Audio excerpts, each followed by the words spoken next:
Yeah, thank you very much indeed for joining Piers Morgan Uncensored. My first question for you, I guess, is an obvious one. What do you hope to achieve from our conversation? That right there, being uncensored. In American media, it's very censored. It feels like an episode of Black Mirror a lot of times.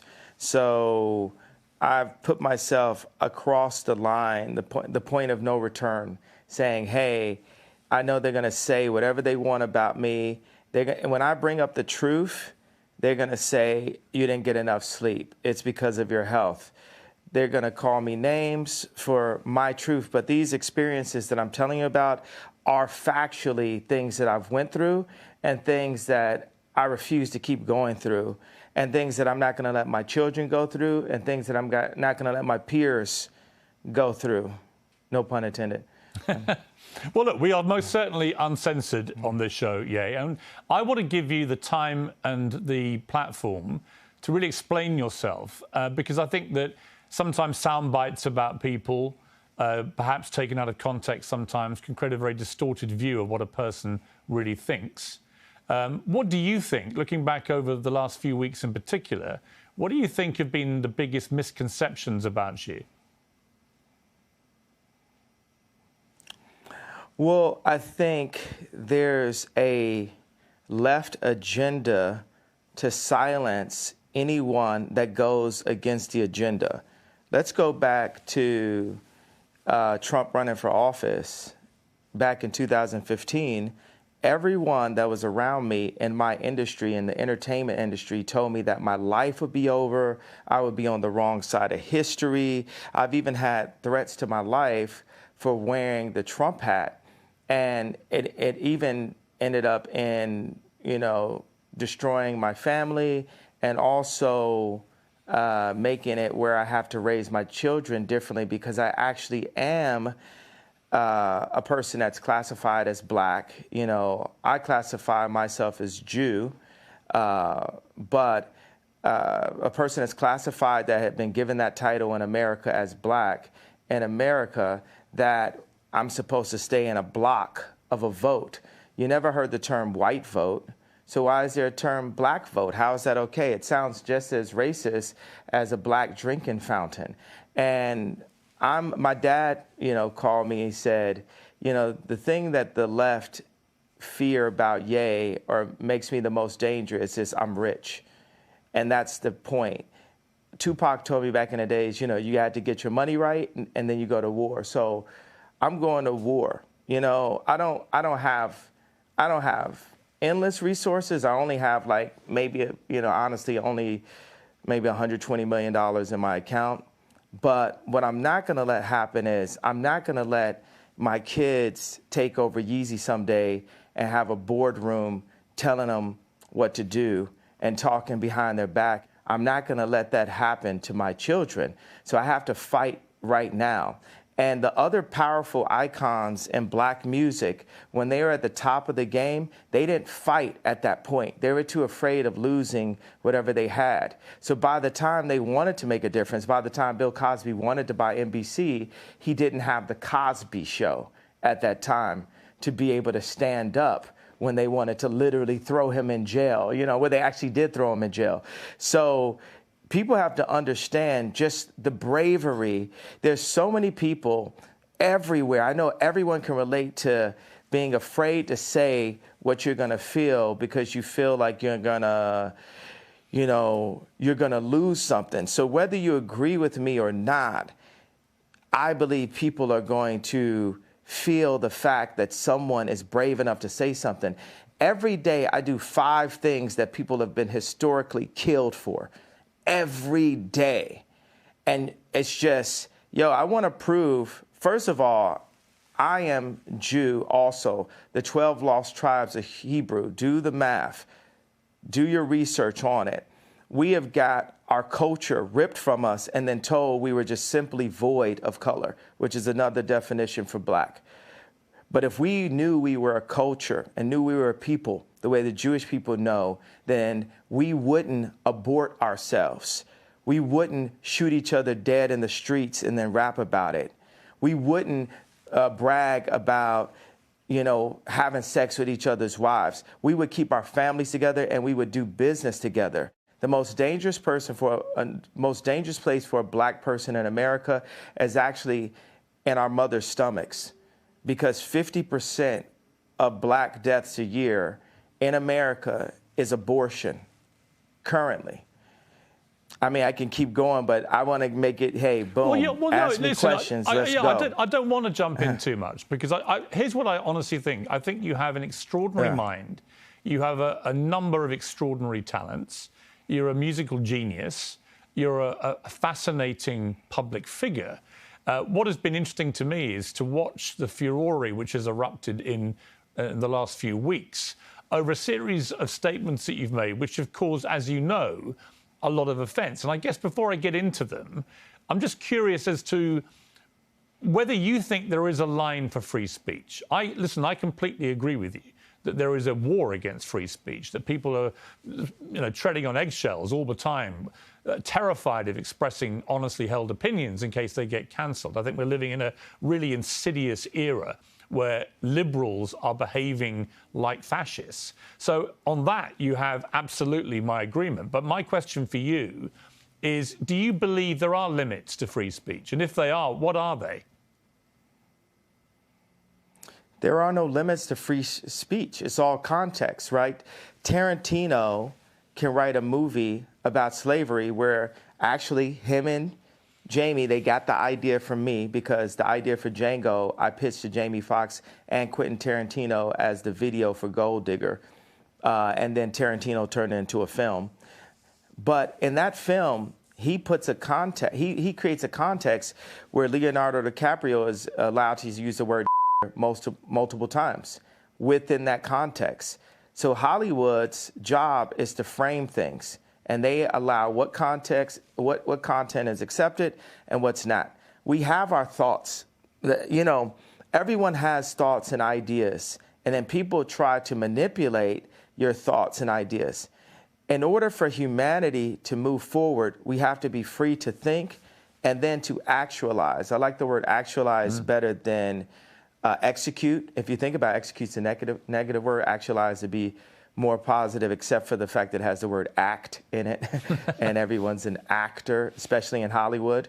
I'm like top 5 writers in human history, so I really get into the power of words, and I feel very akin to Capote, Freud, Nikola Tesla, Da Vinci, Matisse, more Matisse than Picasso, more African cubism than Matisse. So I just do that. I throw out that kind of for the liberals. And that's the funny thing. It's like liberals let me hold you up on that. Me. On Matisse, when you say you're more Matisse than Picasso, as somebody who's a fan of Matisse and Picasso, actually, I spent a lot of time in Saint-Tropez where they all used to paint together. Why do you say Matisse? What is it about Matisse that you feel an affinity with? I feel like Drake is more Picasso and Ye is more Matisse.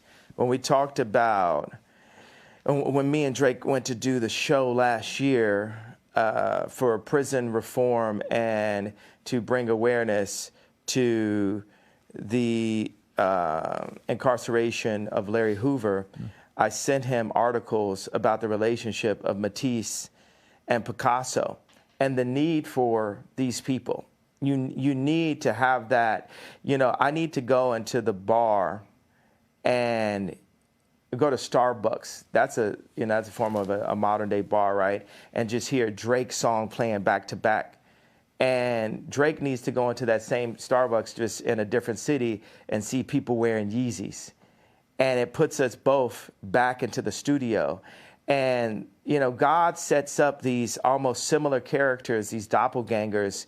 It makes me really realize God has a sense of humor. Like, why is John Galliano and Mark Jacobs the exact same human being, just placed in a different place? Or why does God have it where Bernard Arnault cannot purchase Gucci, not even through the Chinese market?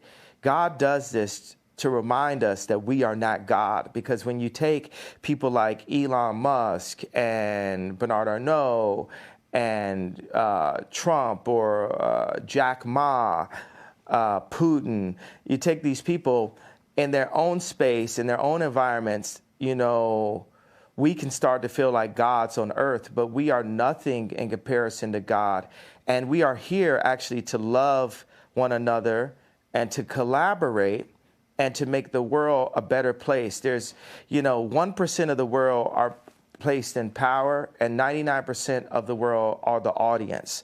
So that 1% of the world, this idea of a United Nations, this is the world that needs to come together. This is the world that, here's the obvious go-to. Biden doesn't listen to Elon Musk. The president of the United States does not have meetings with Elon Musk. That is, hey, here, come get me. That's retarded. I know I'm not supposed to say that, Biden, but that's retarded, Biden.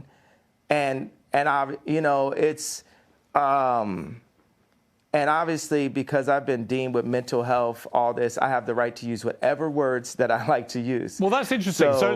Ask another question. Well, yeah, let me ask you on that. So you just said something very inflammatory about President Biden. It will, as you know, offend a lot of people. Yeah. And it will particularly offend people who work in mental health. You say you should not use a word like retarded. But you say that because you yourself have had mental health issues, that entitles you to use that kind of word as an insult. Now, I would say that's an arguable point. I've had my issue is I've had mental health allegations. So do you believe that you have any form of mental illness? I believe that I suffered from exhaustion. I suffered from being lied to constantly by the people around me. And I believe those things can drive anyone to a point of maximum exhaustion. But I also believe that I'm extremely brilliant and I'm here to make the world a better place. And I'm tired of the left media trying to pick on me. And y'all picked on me enough. And y'all finally touched the person that's not going to take it anymore. And that's part of the reason why I'm on Uncensored, because what they'd like is for me to be quiet. Interesting thing about racism and cancel culture, it's kind of similar, right? Racism works on itself. I can go into the Gucci store at age 18 and I just assume that people think that I'm about to steal, so I buy more things. With cancel culture, when I brought Marilyn Manson on stage with me when he was dealing with allegations, my stepbrother Marilyn was canceling himself. So many people comment on my White Lives Matter t-shirt. There's people who are saying right there in Fashion Week, when are you going home? I'm so afraid. People thought I was going to cancel myself. I'm not going to cancel myself. I'm going to keep on delivering what I feel, because guess what? It's very split opinions, by the way. If I talk to a black person that makes under $1 million a year, they really relate to the George Floyd comments and feel hurt that I would even bring it up and question the approach. They have multiple documentaries on the death of JFK, but we're just supposed to believe this one media outlet version that preyed on our trauma and our pain. And then if I talk to rich black people or white people, Jew or Catholic or atheist, they're really into the Jewish media comment because it affects their business interests. Okay, well, look, and it was really interesting. Let me just pick you up on the two things you've mentioned. The first one is what you said about George Floyd. And the reality of that, it's not a media interpretation of how he died, because the Hennepin County Chief Medical Examiner concluded that Floyd died from cardiopulmonary arrest. His heart stopped, complicated by the way the police restrained him and compressed his neck. Now, he also said there were other contributing conditions. Wait. Well, hang on, let me finish. There were other contributing conditions, narrowed arteries, high blood pressure, and fentanyl intoxication. But although these were significant conditions, he said, and things that played a role in the death, they didn't directly cause the death. The cause of death was what that policeman did with his knee to George Floyd. Person? Well, why would a coroner lie? What makes you believe that? Why would a coroner lie? Because he could get paid to lie. Yeah, because he could get paid to lie. Because yeah, he's talking in the press. I watched it for 8 minutes. The majority of the press. Right, but I watched it for 8 minutes. Now tell me this: have you seen the Candace Owens BLM documentary? I have watched some of that documentary, but here's what I would say to you. When you watch that video of George Floyd... No, it's not a but. It's not. Well, I haven't watched the whole thing. I need you to watch. I know. Okay, I know what you said about... I know Candace. I'm going to finish. La, la, It's all right. la. You don't have to do that. Means. That means. I know what it means. La, la, la means be quiet and let me finish. Well, but you did interrupt my question. So with the BLM... No, I wasn't finished. You're pressing agenda. You haven't seen the whole thing. I don't have an agenda. I just read you what the coroner said. So we can have 20 different perspectives on how JFK died, but us as black people, not only can we only vote one way, we're not allowed to have any other perspectives, and that the area for George Floyd, where he passed, the murder rate is up 50%, and nothing, this is so-called movement, but it didn't move blacks anywhere. Right, now listen. So as a black person. I will say there are legitimate questions about the Black Lives Matter movement, no question. But on the specific point about how George Floyd died, I don't think it's in question about what actually killed him. It was that police officer with his knee on his neck. Well, it isn't question. It isn't question. I'm questioning it. Well, you can question it, but what you're questioning is a coroner report.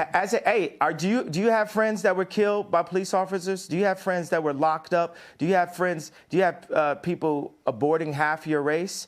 No. So I am the black person with the black experience that's worth $11 billion and is the most influential person on the planet. And I am questioning it. Okay. I have a right to question it. Absolutely.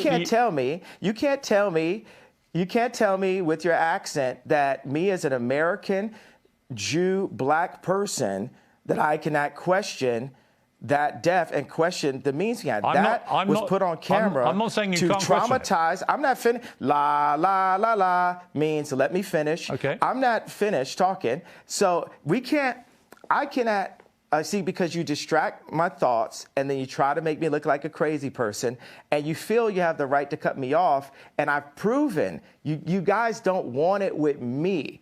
This is like Terminator 20. You've never seen this before. You've never seen this before, so I want no one to play with me. I have the right to question because that videotape was used to traumatize my people and force us into the Democratic vote. Hey, George Soros, you're a real competitor. I respect you. I'm worth more money than you, and I have more influence than you, and have, Piers Morgan from a different country saying, well, I'm not going to do an English accent because that would be racist. I'm funny, by the way. That's fine. I know you can do that. As I said to you, the show is uncensored, Ye. You can say what the hell you like, right? But that doesn't mean I can't pick you up on a few things, right? You accept that. I accept that, but you try to say, it is unquestionable because this one Dr. Fauci said this. I know it wasn't Dr. Fauci, but I'm just giving an example where we hear from even Google. Like, people feel like, if you Google it, it's factual. There's so much non-factual information about me on Google, but then I still believe Google. And people pay to get certain information to the top of Google. But this is good. Keep going. Where else you want to go with it? Here's where I want to go. The civil rights lawyer Lee Merritt responded to what you said about George Floyd's death and said, while one cannot defame the dead, the family of George Floyd is considering suit, which they're now doing. As you know, they're suing you for $250 million for Ye's false statements about the manner of his death, claiming Floyd died from fentanyl, not the brutality established criminally and civilly, undermines and diminishes the Floyd family's fight. So what is your response to that? Well, anybody who loses a loved one, my heart goes out to them. Any race, my heart goes out to the pain of that. I have a theory about it. Now, this is not a fact. This is a feeling that I have. In the documentary, George Floyd's two roommates said that George kept saying, they want a tall guy like me. They want a tall guy like me. So for me, I'm a creative, right? I can like make a dinosaur out of a femur, right? So if I'm making a dinosaur out of a femur and I'm looking at a documentary that says George Floyd was telling his two roommates they want a tall guy like me, and on the day of his death, he prayed for 8 minutes. They said he prayed longer than he ever prayed. What do you think, me as a creative mind, the beautiful mind, right, the sensitive mind, what do you think I feel could have happened in that situation? All right. Well, honestly, if I'm being honest with you, I would say that because of your brilliant, beautiful, creative mind, as you put it, and I don't dispute that at all, you've got an extraordinary mind.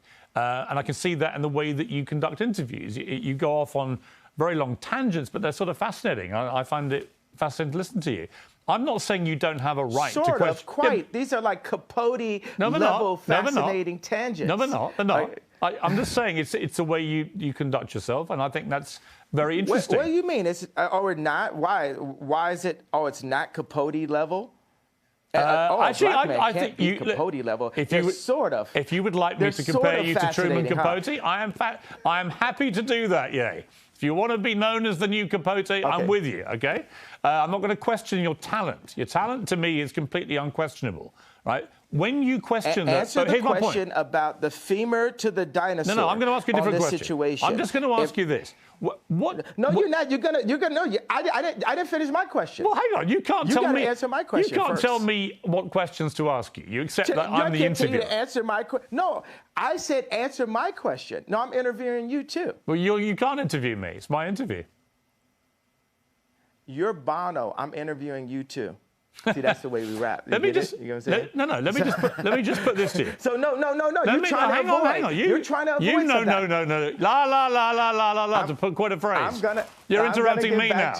I'm going to get back to it. All right, you can, but let me ask you. Because you haven't answered my question. Here's my question for you, which you haven't answered. No, I'm not. Answer my question with a question. Yeah. I'm not answering anything to you. I'm going back to my original question in a way, which is simply this.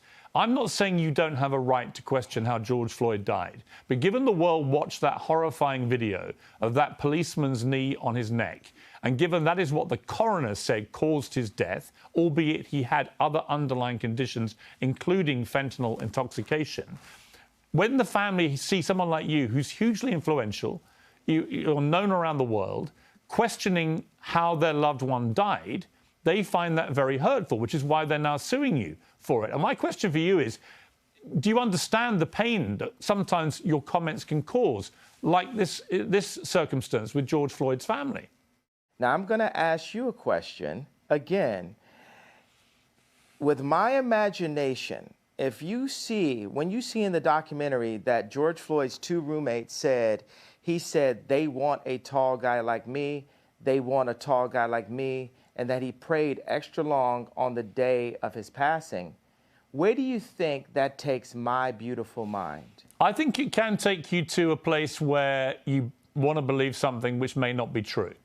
I'm not saying it's not. I'm just saying all the evidence points. I'm giving you an honest answer. My honest answer is I think that That wasn't honest. That was a political my honest belief is that. What do you guys do? People in the newsroom, what are they doing? They're like cringing right now. They're like, whoa. No. We never experienced this before. We I'm never experienced not cringing. A black entertainer that won't be threatened by the media to back down from his opinion. Yeah, I think you mistake me. You mistake me for somebody who's going to be like the others. I have a show called Uncensored for a reason. I'm giving you a platform for a reason. But you're pressing an agenda. No, I'm not. You're perfecly entitled to your opinions. Your agenda. But do you accept you're lying now? Do you accept you may not always be right? I just called you a liar. How does that make you feel? That's fine if you think I'm a liar. That's fine. No, you're a liar. You're pressing the agenda of the pain and trauma economy that is pressed on my people by the left. Actually, the trauma I think that was implemented to George Floyd was from a vile white racist police officer who kneed him to his death. And I agree with the coroner's findings because I don't see any reason why the coroner would invent that. So that's my belief. If you want to challenge that and you don't believe it, that's entirely your right. I have a question. Who do you think are the biggest vile white racist? The media. You think the media is racist? What? Please, next question. Please don't ask me any retarded questions. Okay, let me go to the next furore, which has been around you in the last couple of weeks, which is your attacks. Is that British for theory? Is that British for theory? What's theory, bro? Is that British for theory? You actually have quite a good British accent. That's quite good. Let me ask you, if I can, about the allegations that you have made anti-Semitic comments. And in particular, when you said on Instagram, I'm a bit sleepy tonight, but when I wake up, I'm going DEFCON 3 on Jewish people. Now, many people who are Jewish found that deeply offensive. They wanted to know, what did you mean by going DEFCON 3 on Jewish people? Because DEFCON 3, as you know, is a heightened state of awareness for military action. So what did you mean by that? Here's your chance to clarify what you meant by DEFCON 3 on Jewish people.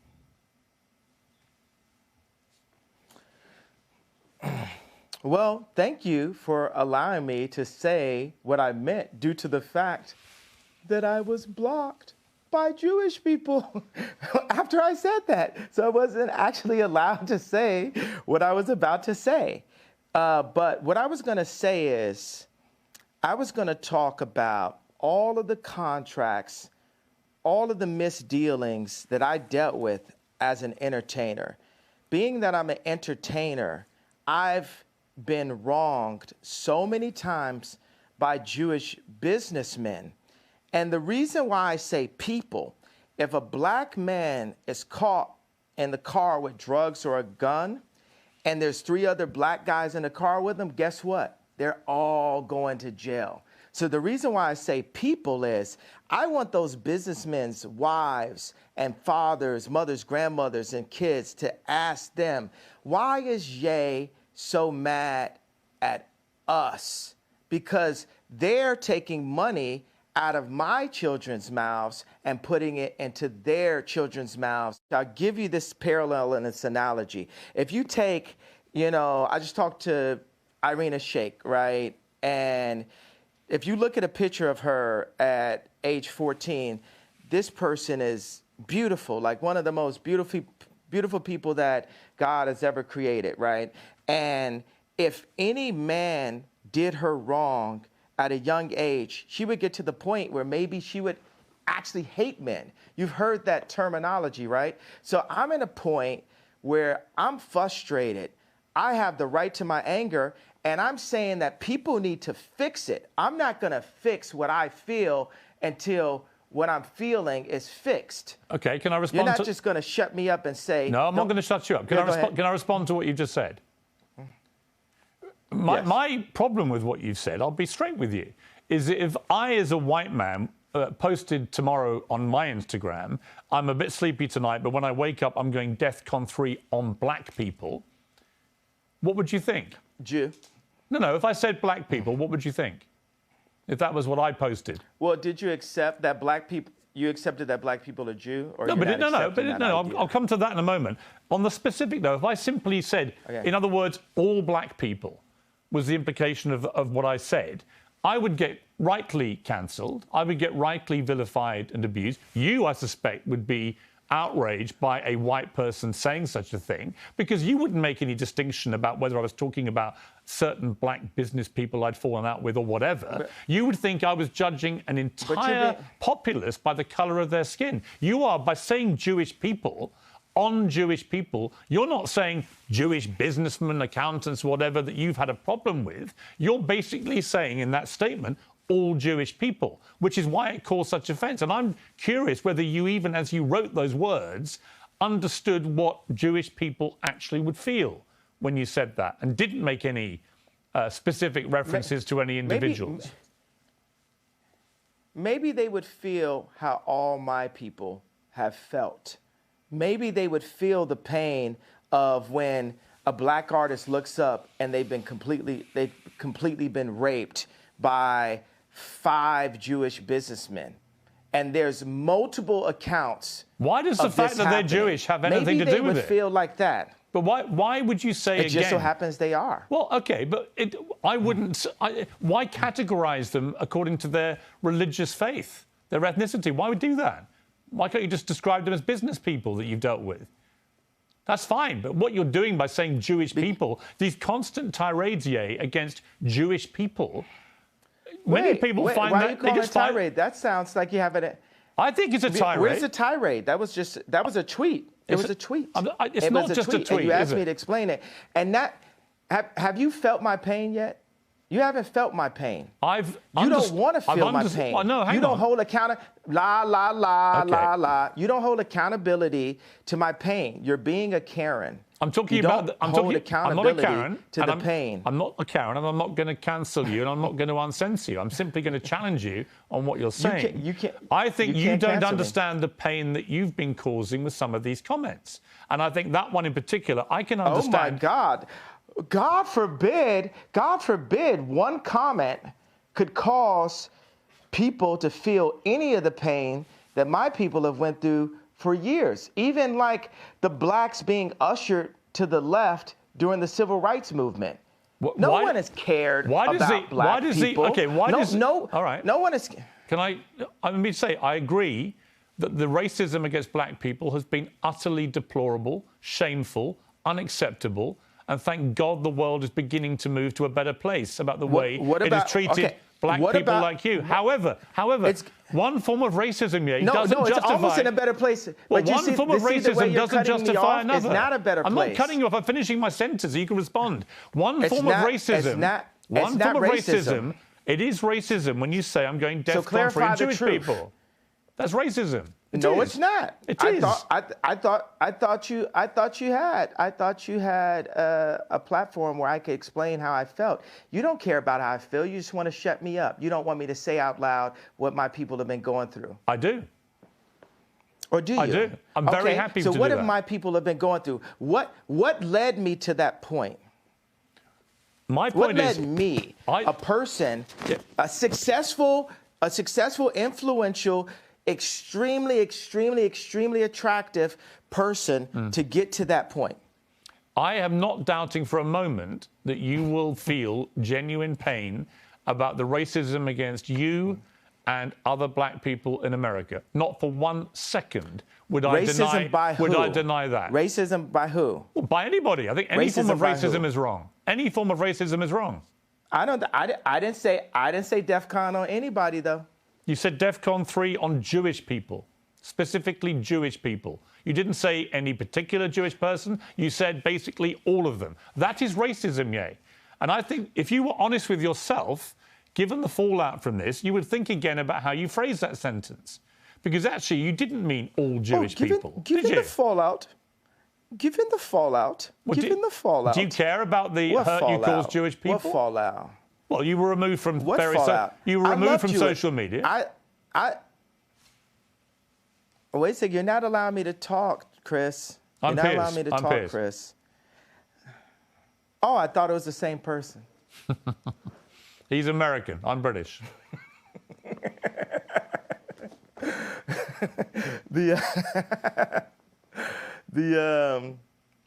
So the thing is, I want to bring joy to the world. I'm a composer, right? And this is a symphony. Our life is a symphony. We have so many beautiful ideas, but I feel the anti-Semite has been a wall, a cloak that allows Jewish businessmen, boom, I'll only be the police officer that says, hey, this guy with the gun is the only person going to jail. I'll be the first person that does that in history, right? So look, no one else in this car riding with the guy with the gun and the drugs is going to jail. Are you happy? I'll play by rules that are not played by from my people, just for the sake of this conversation. I don't want you playing by any. So I don't want you playing by any. That makes you happy, right? I don't want you to say things just to make me happy. That's what colonizers do, is give us rules. I'm not trying to colonize you. That's what colonizers do, is give us rules. I'm not trying to colonize you. I'm not trying to censor you. All I'm saying to you is, when you use a phrase, like I'm going DEFCON 3 on Jewish people. Did you hear what I just said, though? Yes, I did. We're past that. We're past that in a conversation. Well, hang on. We're not past it. Did you hear what I just said? We're not past it unless you're prepared. Are you happy that I said I'll focus? Let me explain what Are you happy that I said? I know. I heard what you just... brother, why are you talking over me? Let me respond. Chris. I'm Piers. Let's respond. Let me respond, right? I'm simply saying what you've just said is not what you said on your Instagram post, and you know it, right? If you have a problem with particular businessmen who happen to be Jewish, that is a concern for you. And you know it. So you talk about all Jewish people. But brother, what is the point? Brother, do you want me to grow from the statement? I just told you, okay, I was in a position where I've been hurt, and this is the way I had the right to express myself. The point of this interview is for you to question me, and then for me to answer and say, okay, even though the same rules are not applied to my people, if a person with a gun or drugs is pulled over and has three other people in the car, they're all going to jail. I'm not going to apply that to Jewish people for the sake of this conversation. Isn't that what you wanted? But you know what you did? You tried to civil rights me. You tried to pull me back to a week ago. But we're here today. There's been plenty of conversations and commentary since that. But you want me to go back to 1960. No. You want me to go back to 7 days ago. All right, let me jump in. Here's what I want you to do. I want you to reflect. Okay, so have we grown? Have we grown? Here's how we grow. Yeah, here's how we grow. I want you to reflect. No, have we grown? Have we grown? You're not in charge of my growth. You're not in charge of my growth, Chris. Okay, let me phrase it like this. I'm about to suggest to you how you may grow if you choose to grow this way. And you can ignore me. You can ignore me. Piers, how much money are you worth? Not as much as you, sadly. Exactly. So take my advice. Maybe you'll get richer. I would love to take your business advice. Why would I listen to you? Why don't you hear what my advice is and then work out if I'm wrong? Can we do that deal? You haven't given me any credit or a moment of reflection for the comparison that I made, the brilliant, if I do say so myself, comparison that I made to the cops pulling over one black person and locking everyone up. I understand what you're saying. And my tweet having issues. Wait a second, I wasn't done with the sentence. My tweet referring to all Jewish people, and I said, for the sake of this conversation, I will refer to the business people who have destroyed me and my people and my fellow creatives. But you didn't even accept that I gave you that. You tried to push me back into 1960. No, I didn't. You tried to push me back into last week. No, I didn't. Okay, do you accept that example that I gave you? I understand completely the example you gave me. I think all racism is wrong. So I feel that we've grown. I would like you to reflect. I feel that we've grown. If you feel we've grown? If you've now changed what you wanted to say originally, my question for you is, do you now regret saying DEFCON 3 on Jewish people? Are you sorry you said that? No. I think it matters. You should be. Absolutely not. You should be. Absolutely not. Yeah, but you should be. Absolutely not. Are the people, the Jewish businessmen that led me to that place, are they sorry for the way they've raped my people? I don't know who you're talking about in particular, but I don't know why you keep having to say they're Jewish. And by the way, you wouldn't... What is the fact they're Jewish got to do with anything? Why do you keep doing that? What do you mean? They're the Jewish businessmen that did that because they're business people. That's what they did. Why do you keep saying Jewish business people? Why do you keep using their religion, their ethnicity? Why do you keep doing that? Let me update it then. Okay, so I'll say this. Would I have grown into the box you want me to go on if I say to specify the business people that have raped my people that just so happen to be Jewish? I think by doing what you've just done, I find that I'm not even Jewish and I find that offensive. Why do you keep having to do that?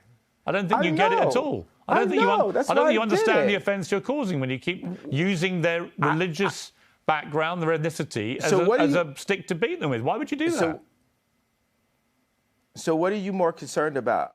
Getting the richest black man of all time to kowtow? Because it's not going to happen. I don't want you to kowtow. You can do what the hell you like. You're a billionaire. You can do what the hell you want. I'm just saying to you that I don't think you quite understand when you talk about. Okay, can I finish? It's not multi. You're a multi-billionaire. Okay, well, congratulations. But that doesn't change the fact that when you insult the Jewish people and say you're going DEFCON 3 on the Jewish people, that is as racist as anything you say you've been through and any pain that you've experienced. It's the same thing. Racism is racism. And you know that, I think, don't you? Yeah, obviously. That's why I said it. So you said it knowing it's racist? Yes. I fought fire with fire. Okay. I'm not here to get hosed down. At least that's honest. It's a different type of freedom fighter. That's honest. All right. You were racist because you knew it was racist, but you decided to do that because people have been racist to you. Is that your position? No, I'm not. First of all, I can't. What is the beginning? Read the whole tweet. I'm sure you have it in front of it. Somebody in your office has it. Get him a coffee in the Ye tweet. What do you want to know? The whole tweet? I want you to read it out loud, sir. I'm a bit sleepy tonight, but when I wake up, I'm going DEFCON 3 on Jewish people. The funny thing is I actually can't be anti-Semitic because black people are actually Jew. Also, you guys have toyed with me and tried to blackball anyone who opposes your agenda. That was the exact tweet. I like reading that whole thing. I can't be anti-Semite. I love Jewish people. I work with Jewish people. Yo, watch this. Watch this. Some of my best friends are Jewish. Right. So you know how that sounds. How many times have you heard that statement? Of course. Of course. Wait.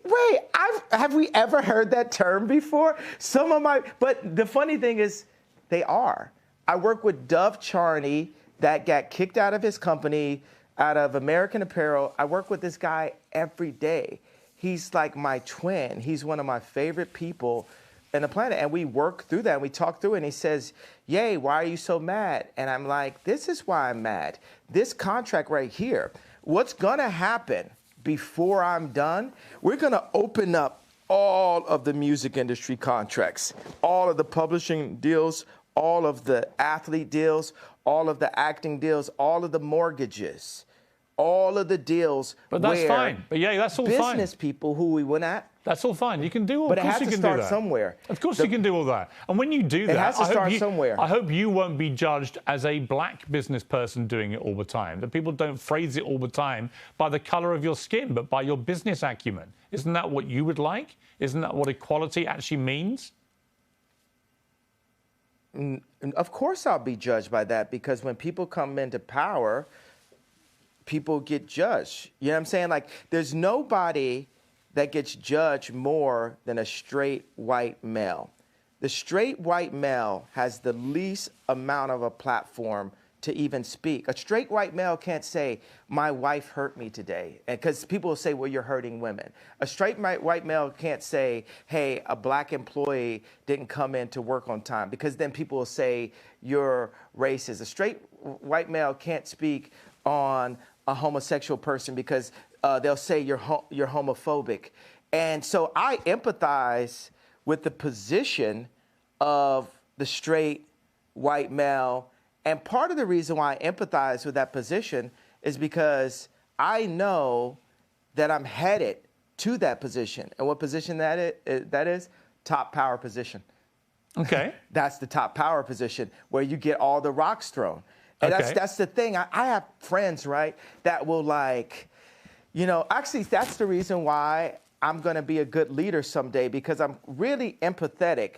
But I call black people out on their stuff. I call white people out on their stuff, because we're all people. We're actually only one species.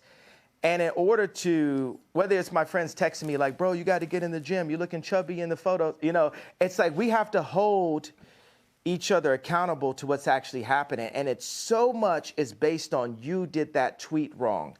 So what I will say is, I feel that my words demand more sensitivity for the frequency that I'm operating at and the amount of people that I'm communicating to. And I take that responsibility right now. But I will also say everything happens for a reason. because if it had been perfectly worded in English, and because there's nothing whiter than English itself, right? I'm already not speaking in my mother tongue, right? So if I had perfectly worded it in the most sensitive way, then we wouldn't be here right now. Now we're opening up the conversation. I'm not allowed to say whether or not I'm running for office in 2024, but I'll tell you what, if the left, let's say the left would have never supported me anyway. And now I've got to call to attention, I am who you should support. The left did not allow Trump to be president. They treated him like he wasn't even the president. So even then he won, he was losing half of the American people every day, and it divided the country. What I'm saying, whoever goes into office, for British media, for American media, we must support our leaders and not just run this hyper negative. You know what I will? And black people hate when I apologize for this. When I see people like John Legend and Chrissy Teigen talk down on the president, I'm like, wow, that kind of sounds like me. That kind of sounds like the telethon. I opened up this level of disrespect towards our leaders. And people were happy. And the left saw that and say, well, let's just have every celebrity do what Ye did at the telethon. So I take responsibility for that moment.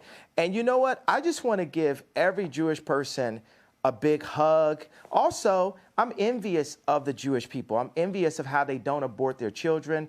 I'm envious of how they don't shoot each other in the streets and then rap about it. I'm envious of how their families stay together. I'm envious that they turn their phones off on Friday night and the family comes together. I'm envious of how they do the business together. And I want that for the darker Jews. I want that for the black people.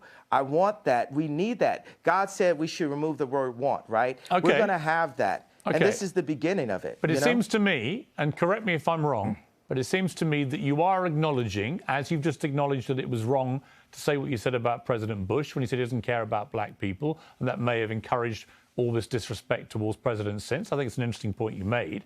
It does seem to me, Ye, talking to you, that even if it's hard for you to admit this, that you do regret the wording of that tweet which caused all the problems, and you wouldn't phrase it that way again. Am I right? I would tell my dad that. My dad loved the White Lives Matter T-shirt because what audacity does a black man have to wear the exact same T-shirt that a white man could wear?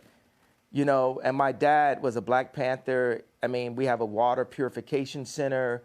You know, he's like the original Steve Jobs. Right. He's the educated version of me, right? And he liked both of those things, but he said, you know, Ye, he even calls me Ye now. He's like, Ye, you've got to be more sophisticated with your wording. And that wording, like I said, I'm a bit sleepy.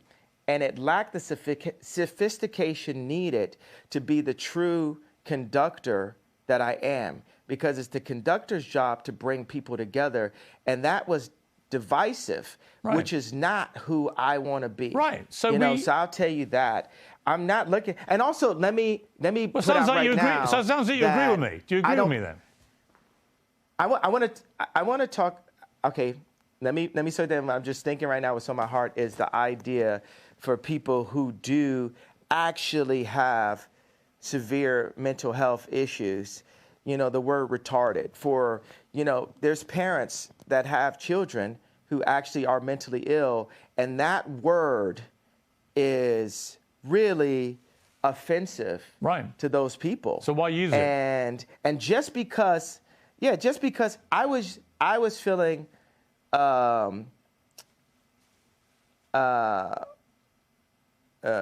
a couple reasons. Because people call me retarded. They treat me like I'm retarded. And so I embrace it. It's like you call somebody a so much, they say, I'm. You call somebody a bitch so much, they say, I'm a bitch. You call somebody a retarded so much, you say, I'm retarded. Like, I was exhausted, and I embraced the idea of having a serious mental health issue. But Noah also, but Moses was basically on speed when he was doing what he did. Let me ask you, by the way, look, out of interest, yeah, how much sleep do you get a night? I'm not here to talk about how much sleep I get. Well, I don't owe you that. You've literally just been talking about... How much sleep do you get a night? I had about 5.5 hours last night, actually. Not very much. But you're the one that's raised this issue. And I probably had the same. Right. My question is only because... I probably had the same, but it's only because you've been talking about you don't believe you have a mental illness. You think it's lack of sleep. So I think it's an obvious question to ask, well, how much sleep do you get? Are you constantly sleep deprived? Is that one of the reasons, perhaps, sometimes, as you say, you feel sleepy and you shoot from the hip verbally and you say stuff that maybe when you're rested, you wouldn't say it the same way? Would that be fair? Tell me what's... Okay, no, it's not fair, because what's more important, the pain and the truth of what I'm talking about and what led me to that tweet, or the tweet itself? I think both can be true. Because the problem you have is, I think you've acknowledged... You have one tweet. I think you've acknowledged that the wording of the tweet was offensive. Years. Yes, I understand, but you know the damage it caused, and I understand that was offensive. And I think that you have accepted the damage you probably shouldn't have phrased it that way. You as a white person are so stuck on the idea that what I said was offensive, which is a very caring approach. You're not sticking on the fact. You have not unpacked what happened with those contracts. I've said that, but you didn't ask me another question about it. That means there's an agenda. Absolutely not. Inside of your platform. I have repeatedly said to you that I'm sure I do not disbelieve that you've had contract business issues with various managers, accountants, and so on. My argument is that when you do it, me or other me's. I'm sure many other artists in the music business. Yeah, of course. You know why you're sure? Because you don't care to do the research because it doesn't affect you. No, it's because you said. Have you done any research? No. Yeah, let me explain to you. I'm not doubting what you're saying. You don't care. I do care. You don't care about me. You don't care about my people. I care about me. I care about my people. So it's for me to stand up. And God forbid I step on someone's toes while I'm at it. It's not someone's toes. You stepped on the entire Jewish people's toes with a very deeply inflammatory tweet, which I think you've now accepted. You shouldn't have phrased that way. It's taken a bit of time to get there, but I think you have accepted that, right? Have you accepted that you've put no effort into understanding how I got there? I don't think, honestly, 10 years from now, honestly, I don't think there is any... You're going to apologize to me about this interview. I'm not. You're going to apologize to me about this interview within the next 10 years. No, I'm not, because here's the thing. Mark my words. I don't doubt you've had... It's very one-sided. No, it's not. It's very white-sided. Oh, come on, It's very one-sided. It's very like... It's not white-sided. I'm not doubting you've had business issues. I'm saying the way to respond to that is not to go public to millions of people and say you're going DEFCON 3 on Jewish people. Millions of people. Right. Millions of people have had DEFCON 3 on their contracts. Right. You didn't say that. You didn't say that. And said, millions of people. Well, I opened it up. Now I didn't, but now I'm saying it now. Okay. So now what I think you should say, I think you should say to the Jewish people, I'm sorry for the offensive language I used in that tweet. I wouldn't do that again. This is what I really meant. I think people would respect you if you said that. I don't know why you can't just say that. You know when I'll say it? When I sit down with the people who write out the contracts for the NBA and for the NFL and for professional music and for acting contracts. We need to go to the top lawyers, the top execs, the owners of the stadiums, the owners of the football teams, and the owners of the record labels. And we're going to put them all in one room. And we're going to read let's go top 10 in each one of these categories, right? Let's read Michael B. Jordan's contract. Okay, but why would any of that? Okay, but why would any of that? Why would any of that? Hey, bro, I ain't finished. I ain't finished my sentence. Nothing you're saying has anything to do with regret. Hey, boy. Don't call me boy. Don't finish. I told you. Oh, don't treat me like a boy then. I'm going to finish my sentence of my idea. Nothing you're saying has got anything to do with the tweet. Cool. Bro, I was in the middle of a sentence, boy. Okay, so are you going to allow me to finish my sentence? Yes. If you then answer my question. Okay, so I'm going to tell people when I would apologize for the tweet. This is what has to happen first. I need all of the top executives in Hollywood I need the top executives at the NBA and at the NFL. We'll do those two sports specifically. And I want the top executives in music, dealing with publishing, dealing with like Spotify and Apple Music and Universal Music and all the top let's do like 5 top execs there. And I want to look at the top 10 earners in each one of those fields' contracts openly. We want to compare and contrast the contracts. And then once we open that conversation, and we need to do it on a platform live with lawyers asking questions, and we'll have the top lawyers like a Johnny Cochran, Robert Kardashian level legal team, looking at all of these contracts together. After that moment happens, then I will say, I'm sorry. Okay, if that's your position. That's clear. Interview adjourned. Love you.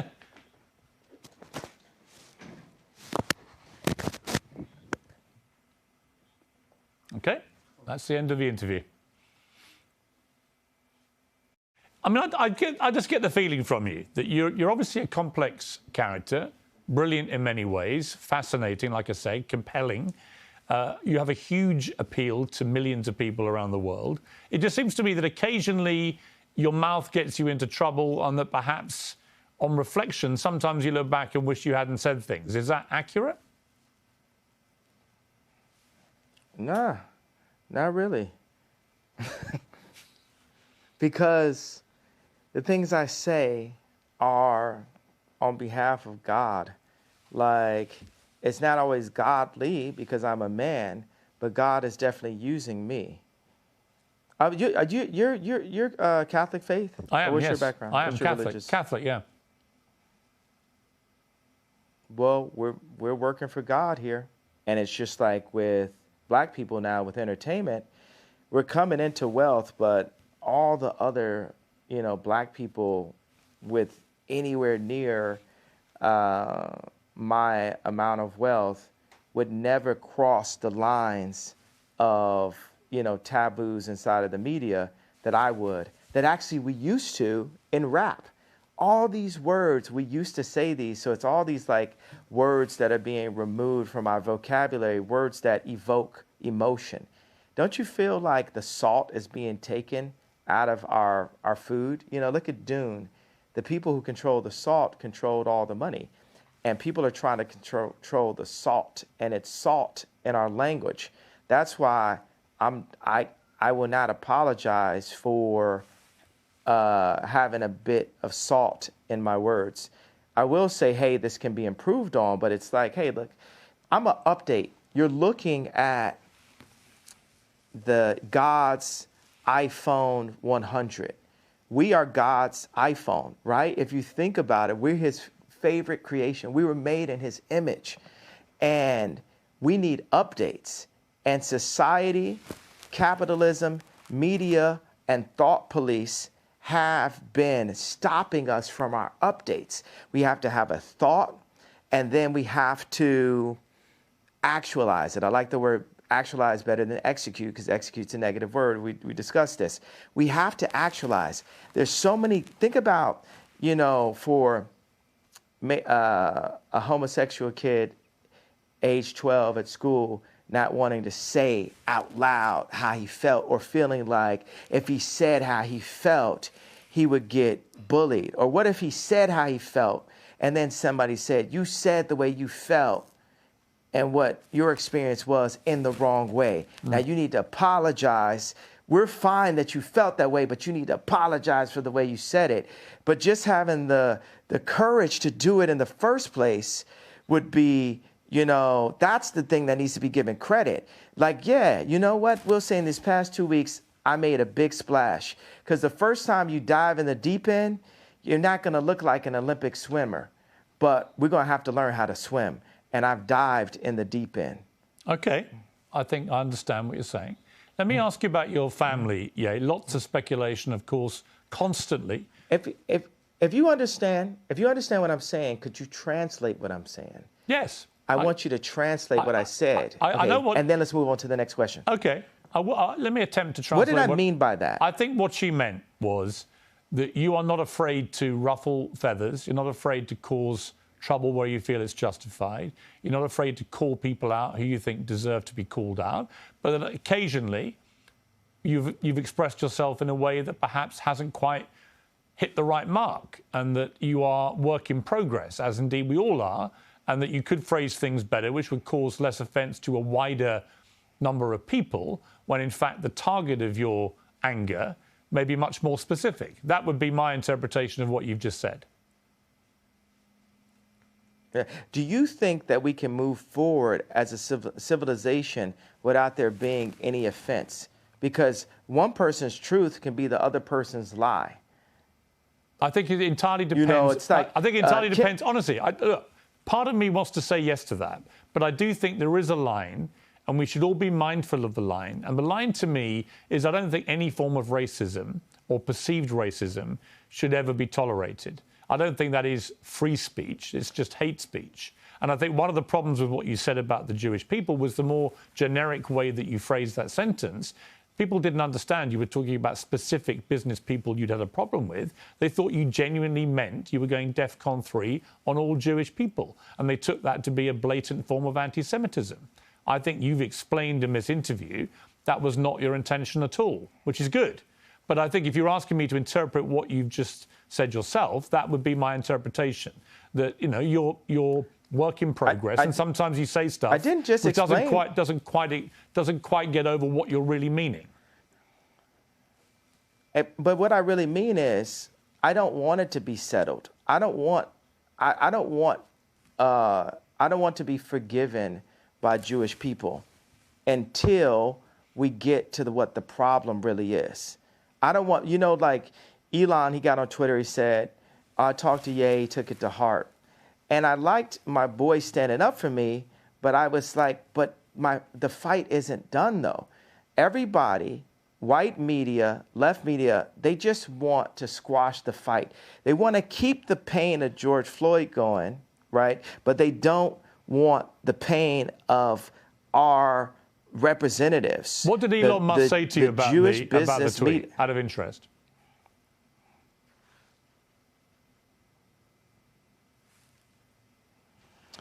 It's vague to me right now. I don't want to misquote him. What was the general? It's vague to me. What was the general point of what he was saying?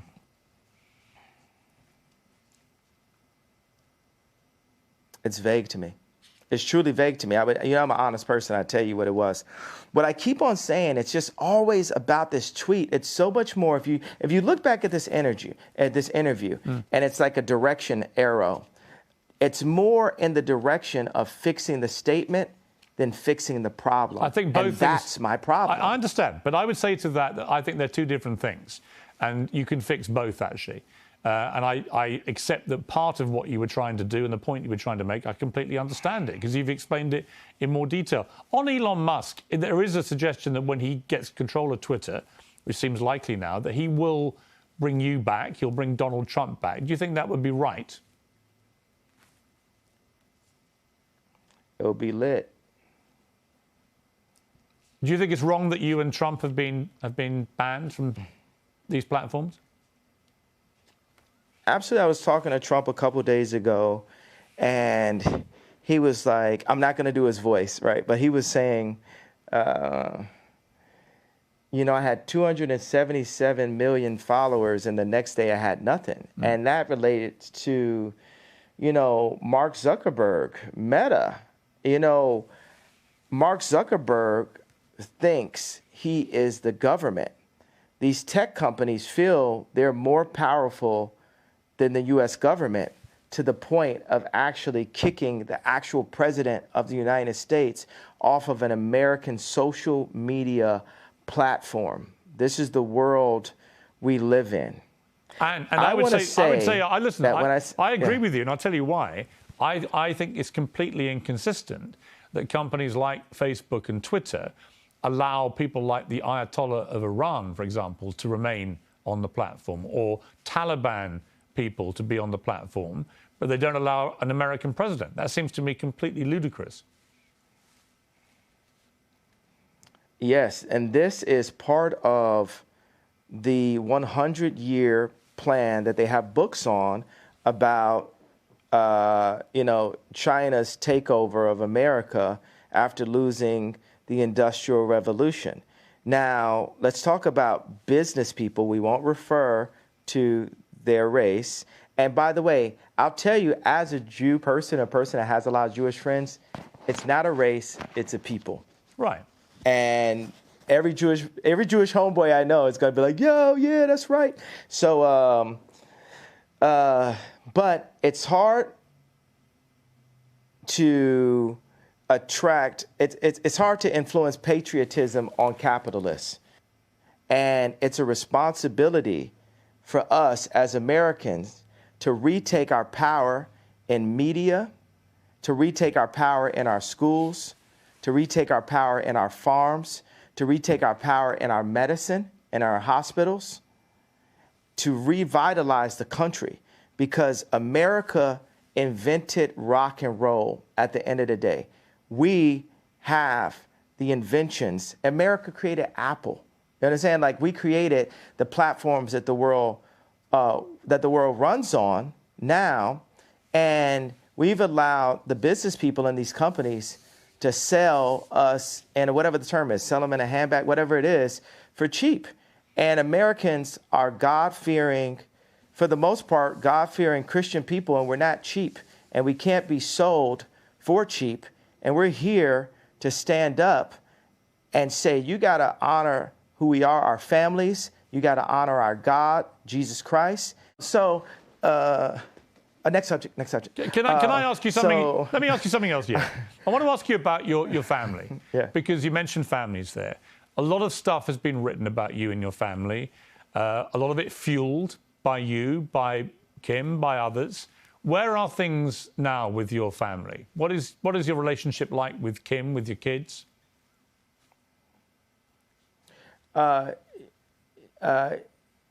Kim has Zionist media handlers surrounding her, all in and out her Hulu TV show, all in and out her family, all in or out the house that I created for my family. But God is alive, the devil is a defeated foe, and Kim is a Christian woman, and she's not here just to have content up on adult channels. She's not here just to have that last Interview magazine cover. If you look at the two Interview magazine covers, look at the one when I was there and look at the one when I'm not there. And that's the reason why this Tuskegee experiment of such that's happened to the black community, where they took the fathers out of the home and the leaders out of the community and have torn apart the community. Now they've seen that's worked, and they're doing that to America. They're attempting, they're trying. I mean, that the Interview magazine yeah. cover you're talking about, I think, is the one where she was basically semi-naked in front of the American flag. And I thought that was pretty distasteful, actually. It was about the American dream, and I thought, well, if that's the American dream, we're all screwed. I mean, in America. And I agree with that. And I didn't feel the platform to voice my opinion, because I wanna. It's always like, hey, this is your kid's mother. But it's time where the leaders, like, I'm still the priest of that home, Chris. I'm still the priest of that home. They want to make it this matriarch society, all that, and But I am the priest of this home, and God is alive. I am the living Robert Kardashian, and I'm going to stand up for what God would want as a Christian. And then people say as a Christian, oh, you're not supposed to curse. You're not supposed to have righteous indignation. But I do. Christians had swords also. Christians got guns, I tell you that. So. But do you talk to Kim? I mean, there have been reports, that you and Kim don't really talk at the moment. She's distancing herself from you because of the stuff you've been saying must get in controversy. Is that true? I mean, John Legend is distancing himself from me and buying more Christmas sweaters in the middle of spring also. So I'm not saying that, they're making the right decisions. She's being influenced. But I guarantee you what's not finna happen, we not finna see her in one of them John Legend Christmas sweaters no time soon. But do you talk to her? Are you still in touch with each other? Wait a second, don't you think it's like funny to like make a joke out of stuff sometimes? Don't you think like God has a sense of humor? Of course. But watch this. God, when I got married, I bought this house. I did this tour, and spent all the money I had on this house to like surprise Kim and give her this house that she wanted, that Lisa Marie Presley used to own. And then I got the house, and then I put all this money into renovation. And then there goes the neighborhood. Drake moves down the street 5 blocks. And that's when I knew God was funny. But watch, this is where God is even funnier. Here goes like Louis C.K. Part 2 level, because Louis C.K. is the funniest man alive. Uncancel him now, right? So and he was funnier before he's canceled, because all he would do is type of jokes that you'd get canceled on, right? So I got an office outside of Crenshaw, like in an opportunity zone. And this office, 57,000 square foot office, is the one that Tucker Carlson came to visit me at. And I look out the window, and whose office is being built, a brand new one? The Skims office. It's like, who's writing this stuff? You know what I'm saying? Like, God is funny. So that's the thing. We always got to be like, we got to be funny. We got to have a sense of humor, like, But yeah, let me ask you. There's a lot. Yeah. But are you sad that you're getting divorced? Are you sad the relationship came to an end?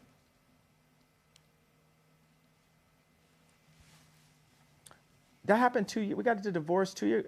Yeah. Yeah. We're Are you Piers, actually? We've been got divorced. What are you talking? Yeah. I mean, let me rephrase that. Are you sad that you're no longer together? That you're divorced? We'll always be together. She dresses exactly like me. What do you mean? Like, my kids are me. There's no person that she'll ever get with that will influence her more than God and then her priest on earth, which is me. Whether it's the Skims clothing line, the designers, the architects, all those people. You got the Clintons, the left, utilizing what we built together to try to use her as an influence for the black culture and the word culture in general for the next elections.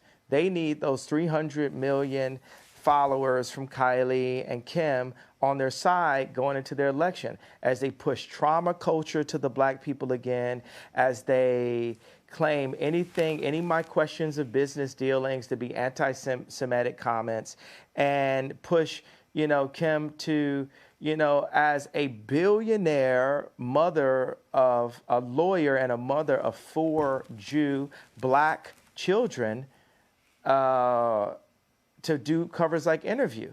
And that's what happens when they take the dads out the home. And that's what they've been doing in the hood. They take the fathers and the leaders out of the homes. And if we keep on allowing this to happen, and we don't have some level of a decency clause inside of our media on what everyone sees. Like, when I was young and I would go to the video store, if I wanted to go into the adult section, it was a curtain. It was a person sitting there watching, making sure that kids didn't go in. If the kids went into that section, there was a video camera, and they would you'd be escorted out of that section. Now that section is forced through TikTok. That section is subverted and kind of mixed with the drink inside of music directed at children, inside of content through Disney, on Hulu, which is Disney also, and in so many branded commercials to confuse children and to sexualize our children way too early before they can even make their own decisions about their life. You make some very interesting points again. Just to clarify one thing, though, you are actually divorced, are you? Because my understanding was that you weren't actually divorced yet. I ask God the same question some mornings. Am I divorced, God? Am I divorced? Because I might be divorced on paper, but I'm not divorced of the idea of being the protector of not only this person who is so influential. Imagine Kim making all of her decisions that she does publicly. Grown folks' business is grown folks' business. Never know what could happen with a little sippy or whatever. But, all the decisions that she makes publicly being based on an audience of one. And Piers, what audience do you think I'm saying that is? Well, you. No, not me. For us as Christians, right? who is our audience? We have an audience of one. Well, you mean God? God. So picture this world, envision this world. Here's another one. This is past what I'm saying about having the heads of the football teams and the basketball teams and the music industry opening up their contracts the way I do, right? Picture the most influential woman on the planet, which is Kim Kardashian, right? And I got this one thing I want to definitely say in the interview. Picture the most influential person on the planet, the most influential woman on the planet, performing in public only for that audience of one, for God. Imagine the overwhelmingly positive effect that will have on the planet. And mark these words, it will happen someday. Okay. And I had this thing. I had this, of course I'm divorced, and this is like a funny thing I thought. Being that her name is no longer West, and my name is no longer Ye, being that her name is no longer West, and my name is now only Ye, if we were ever to be together again, what would our name be? Kim Ye. Would you like that?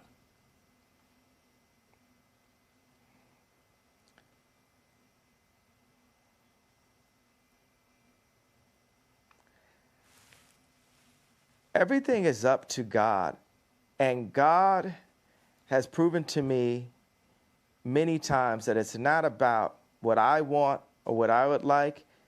It's just up to Him on what He sees fit. But David had to. But let me ask you. Tend but do you still love to the Kim? sheep? Sorry, not with an S. Do you still love Kim? I absolutely love. I'll love her for life. And I will protect. Oddly enough, I'll actually protect her, because when I call out things that I feel are wrong, you know what I'm saying? When I make products, like say the difference between me and Bernard Arnault, like say, watch Elon Musk. Every product. The reason why Elon Musk is like a Steve Jobs is, if he makes a flamethrower, he would use that flamethrower. If he makes a Cybertruck, he would use that Cybertruck. Me, if I make some 3D printed boots, I'm going to have the 3D printed boots on. Wow. And I love wear them those. every day. Can I get a pair of those? Absolutely, sir. They would Tucker really liked suit them me. also. These boots are a hit. Love those. Yes. They're fantastic. Yeah. Would you like to Thank one you day? very much, sir. Do you think, given that you've got all these kids together, would you like one day to get back with Kim, do you think? Do you feel like you've gone through a very tumultuous period, but that actually the love underneath it all between two people remains? And would you like to get back together?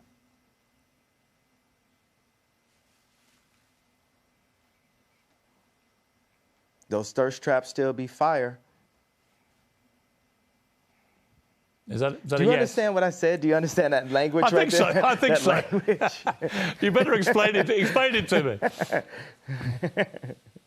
What do you think those thirst traps still be fire means? Can you explain that to me? Well, with my rather Explain creative British what mind, those thirst traps still be fire. I would imagine it With your means that creative, brilliant British man. I would imagine it means you still fancy your ex-wife. Is that right?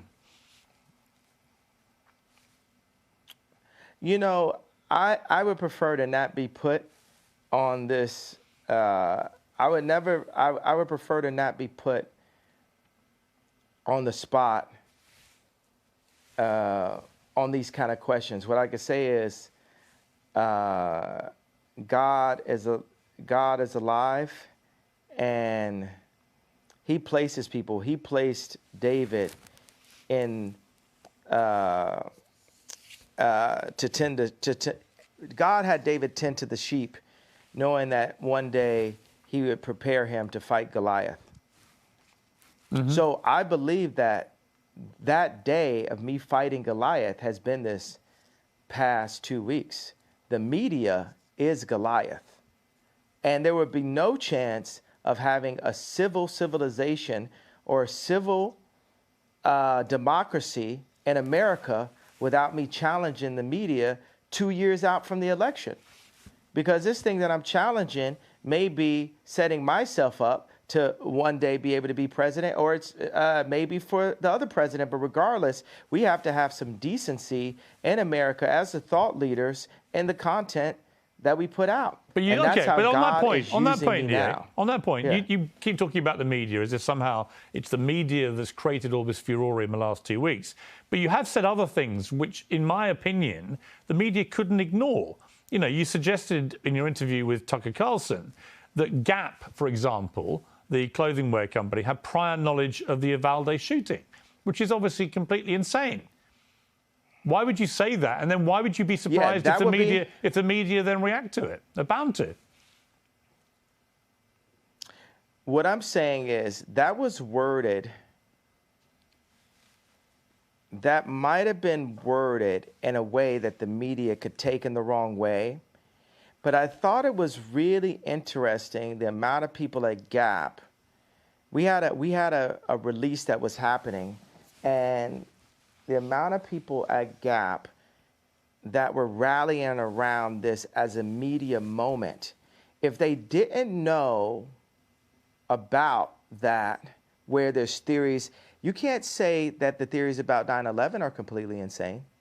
Actually, that's just the person I am. I'm that kind of person. Well, look, you're perfectly entitled to have theories. I think most of them are completely insane. But on this specific one, on Uvalde, you even suggested that Matthew McConaughey. You even suggested that Matthew McConaughey may have.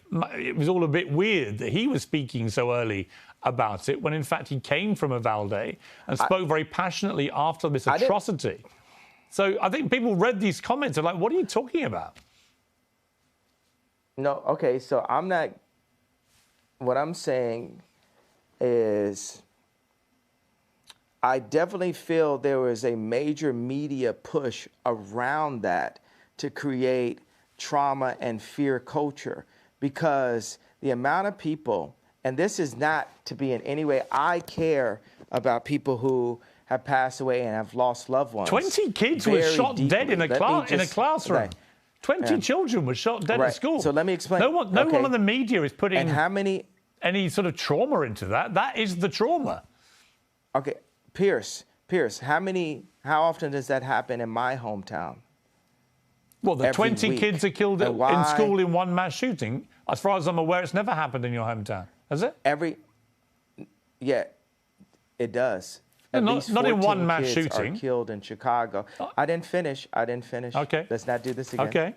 We reviewed how that goes. I understand. You could talk. At least 14 kids are killed in Chicago every week, and there's no media push around it, and that's my issue. When I was at Gap, there was no media push around the killings in Chicago. But I would agree.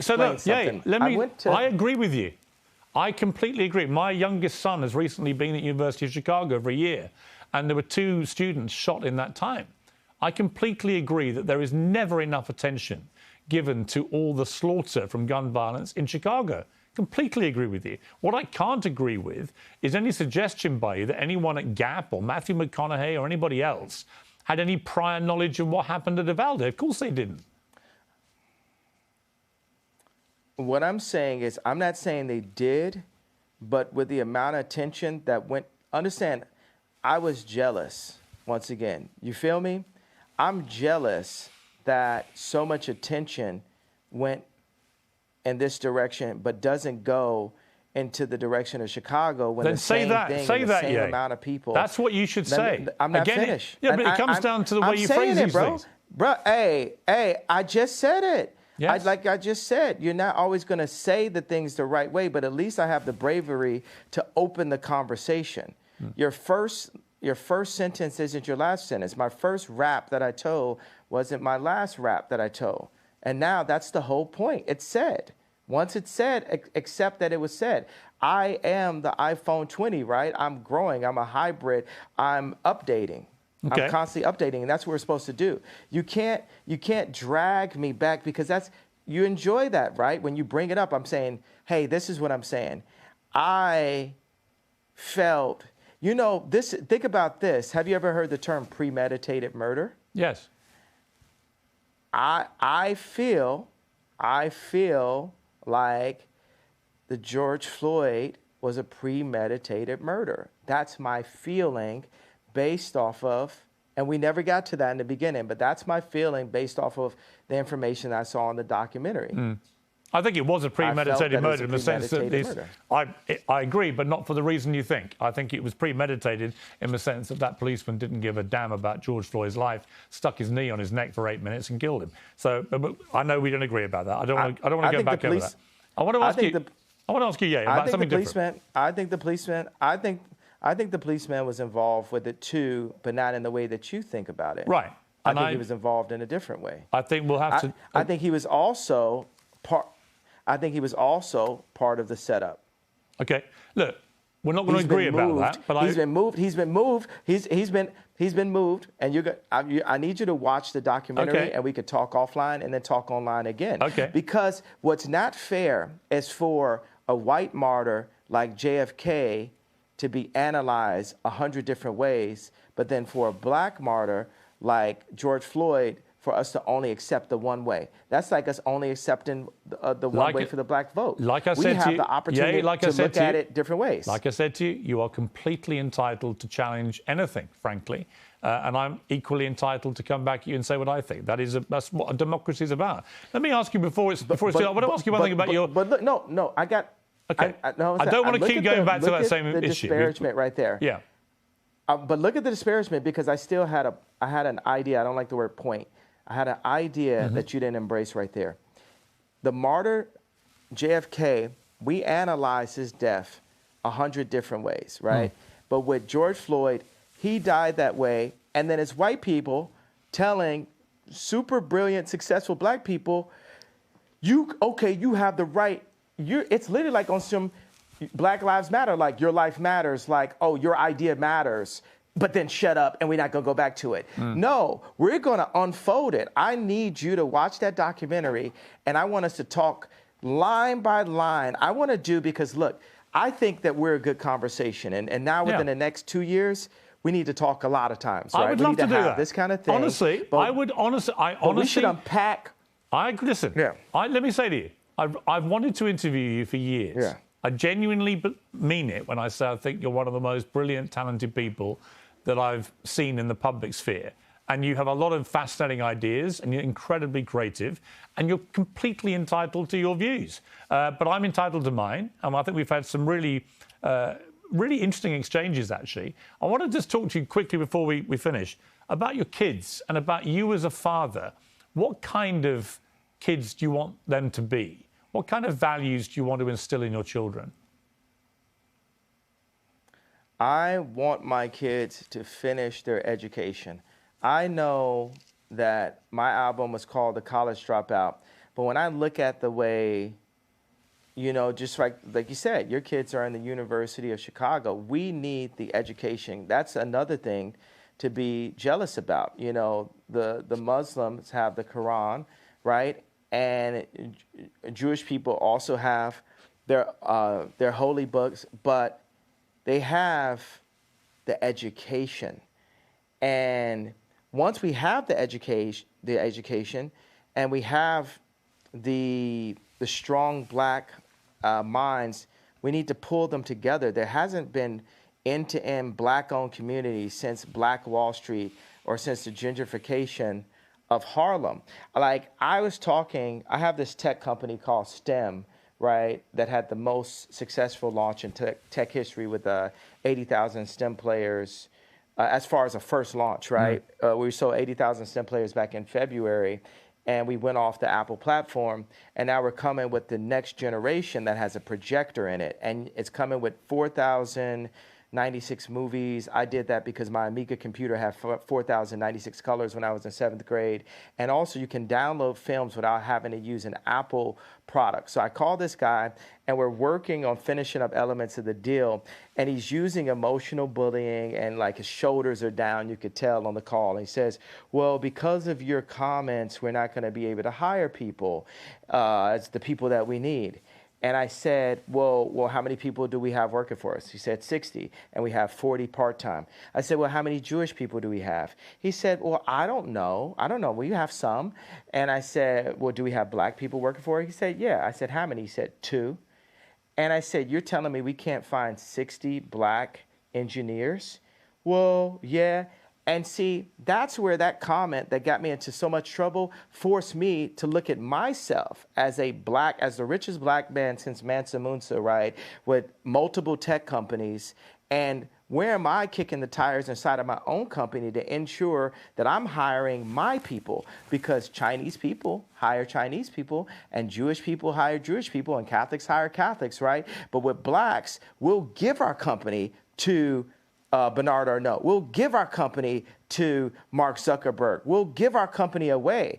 And it would almost come off as anti-Semitic if I hadn't crossed that gun line so far to say, hey, I have to go and ensure that I'm hiring the brightest black minds to my black-owned tech company. You know, Kamala is our never again. We're never gonna just hand something over just because we like the way this person looks and we have the emotional connection because she was a Delta and my mom was a Delta. She got 96% of the black female vote. You would have thought Drake was running, and we haven't seen her really honestly since. And I want to say something about the left. The left, you guys got to sit with me. Your current administration that these guys put up, they shit the pot on this one. They should have got Bernie, but Bernie had too much of a conscience. And so you got a guy with no conscience. Instead of getting Bernie Sanders, you guys got Weekend at Bernie's. And and you know that you don't like where we're at right now. So we got to have a conversation going in. When you listen, on how to I won't disagree with you about. I don't disagree with you about President Biden or Kamala Harris, for that matter. Yeah. Let me ask you about someone we haven't mentioned, Vladimir Putin, and what he's been doing in Ukraine. What is your view of that? I do not believe in war, and I believe that there is ways that America could have avoided this war. But Biden has money. Biden has reasons for us to be at war right now for selfish reasons.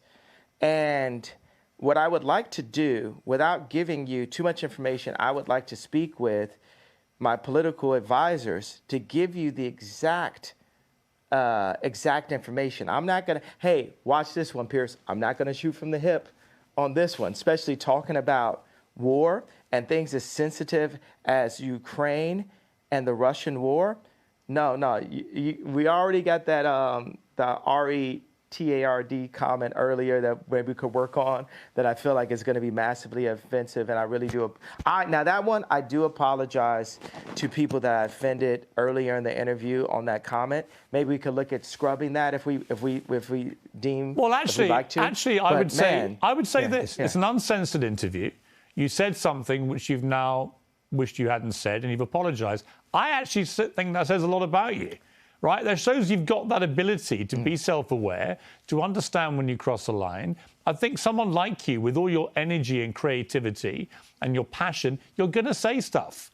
The way that you talk constantly and in such an extraordinary manner, you're going to trip up. You're going to say things the wrong way.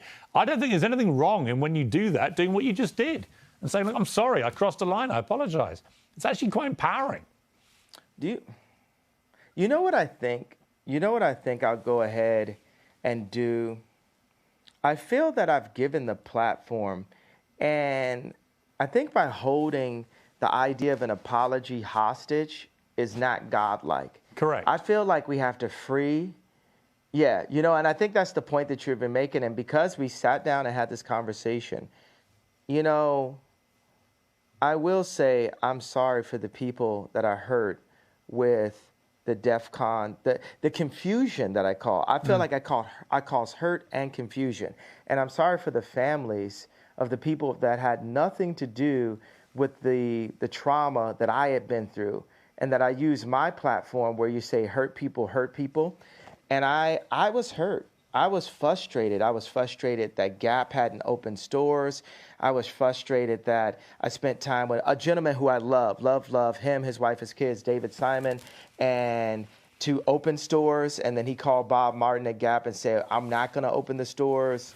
And I've just been frustrated. I just want to open my Whittle stores. And I want to say that it's wrong to hold an apology hostage. And I got to let go of that and free myself of the trauma and say, look, I'm just going to give it all up to God right now and say to those families that are hurt, I really want to give you guys a big hug. And I want to, I say, I'm sorry for hurting you with my comments. And I want to word it in not in like a political way, but in a presidential way, which means what I knew a president to be when I was growing up, in a sincere way. You know how people give those kind of, I want to give an apology, and you're like, but did you? You know what I'm saying? Yeah. Like, no, it has to be, I want to go to every person's grandmother and grandfather and every person's son and daughter, aunt and uncle, and give them a hug and say, you know what? I've been hurt, and I do want you to talk to your boys. I do want you to talk to the people that are in power, the people who do own the black voice, the people who do own the black the vote, which a lot of Jewish business people do. And I want to be able to sit at the table with the contracts. I want my people to sit at the table with the contracts. I do want all of this, but I'm not going to hold my apology hostage till I get that. I'm going to start by taking accountability for my actions and the lack of sophistication in my wording. Like I said, I was sleepy, and it was taken in a way that I didn't mean to be taken. It definitely caused some attention. But I don't want the conversation to go away just because I came to you guys and said, I understand how I hurt you, and I'm sorry for the pain that I've caused and the confusion that I caused. Now, that is said, right? But I don't want the conversation to go away, that we are still in a place where these contracts are still up. My people are still getting screwed. This has to be opened up. And I'm not asking for a promise, but it would be a beautiful world as I release the pain that I've caused and the pain that I have in me, that grudge that I was holding, that you guys, some of you guys, 1, 2 of you guys step up and say, let's look at these contracts. Let's make it not be a known fact that the music industry is treacherous. Let's make because some of my kids do music. I don't want them to step into a treacherous place. I want it to be better for them than it was for me. So I want us to sit down and come together and really work on that. Would that make sense to you, Piers? You know what, Ye? If you'd simply said that in your tweet, I don't think there would have been any problem. And I'm very, very pleased, actually, that we've got to a place where you felt able to say that. And I think it was sincere. And but we still have a problem. That's my point. No, Piers. I get it. I get it. But what you've now done, you've now explained the context of the problem. And you also issued a sincere apology to people who were rightly offended by the way you phrased what you said. So I think that's a good place to finish the interview. And I'm very glad you got there. Okay, but it's not finished. I understand. The idea is not finished. I understand. That there's still a problem. I understand. No one's going to be in any doubt there's a problem. And by the way, I'm sure there is. I'm sure that a lot of the contracts in the music business are rigged against people like artists like yourself. I'm sure of it. I mean, it's always been the case from Elvis onwards. So I get Piers, it. Would you help me and my people? Would you help me and my athletes? I got so many athletes that go to my school that are like all the guys that are on Donda are headed to the NBA, right? Could you help me? Could you help us make these contracts better for our people by calling attention, by just allowing me on your platform, right? And let's look at some of the things and point these things out. Could we work together on that over the next couple of years? Very happy to do that. Yeah.